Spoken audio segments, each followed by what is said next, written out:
రే మామా, రే మన ఇద్దరు ఫ్రెండ్స్ అన్న సంగతి ఫ్లాష్ మనకు తెలియదురా. అవునా? ఉండరా, ఎలా రా? అలా జరిగిందిరా. అట్టని చెప్పి మనం కేర్లెస్గా ఉండకూడదు మామ. నిజమే, మన జాగ్రత్తలో మనం ఉండాలరా. రేపు చేసే పనికి ఎంత జాగ్రత్తగా ఉండాలో అంత జాగ్రత్తగా ఉండాలా. అంతేరా. డే మనీ అర్జెంటుగా కావాలరా. రేపటి ప్లాను ఇప్పుడే చేయాలి మనం. సరేరా, మనం ఫ్లాష్ అయిపోయింది ఏం చేసాం కదా, ఆడెవరో తిరుగుతూ ఉంటారు. పదంపరా. పోదాంపా.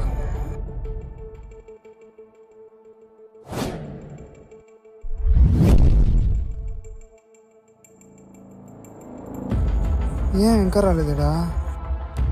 సరేలే, ఆడని కూర్చుంటే కాసేపు.